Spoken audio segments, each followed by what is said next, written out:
Yo jara. O yo sari ko wa. Wa ka pele kwa jo eva. Kai je sere wo je ko kwa pa. Ka kwa ko wa ka ka ndele. Ko kwa hera. Ko kwa ta la je je ka ma ha wo jo kiti ku kiti ka kiti kindi kiti ku ti.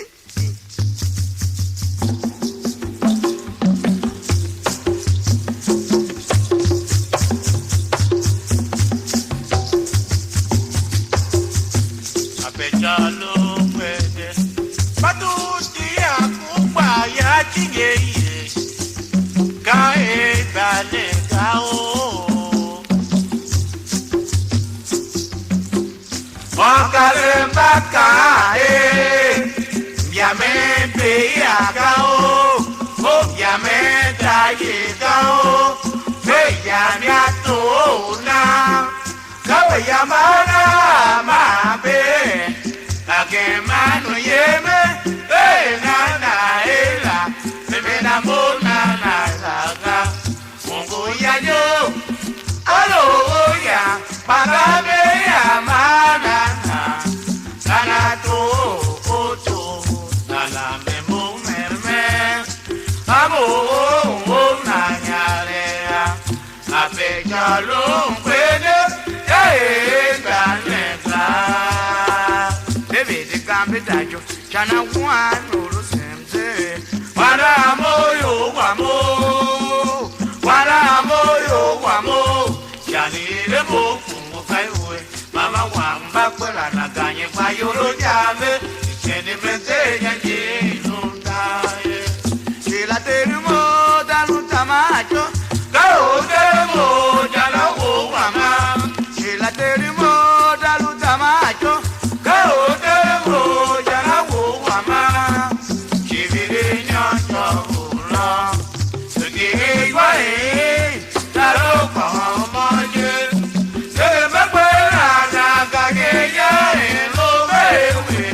Bajara je mose, cha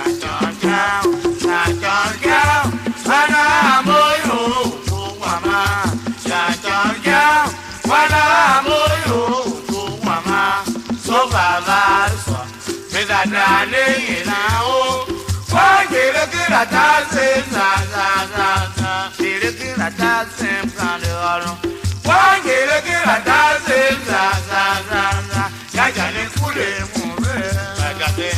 Kae, papa chene ka usono, wakapenda kae, nyage ka usono, papa chene ka usono, ate makalo, nilege naga. Awanoka kwala na epedonga, meza chene. Boca ulu ya paga, waitomo, soba laisa, besai tapua, duendoka, bayoka saka, osaka kamone kewe, wakomoka pa setele, anomo baibu kae kae.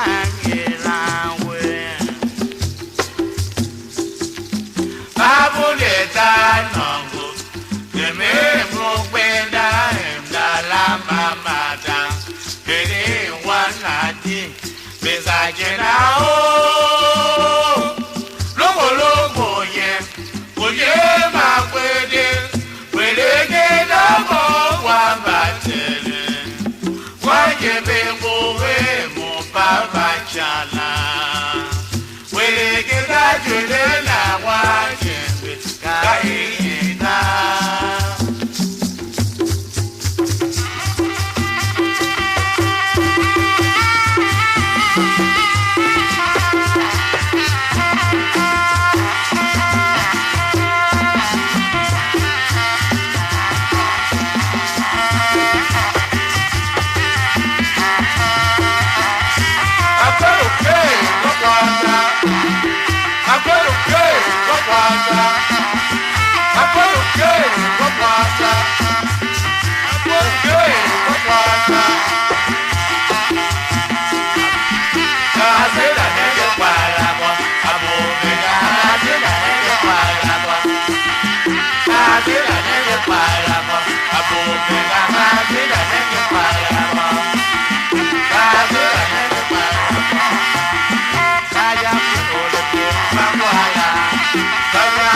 Saya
Baba, baba, baba, baba, baba, baba, baba,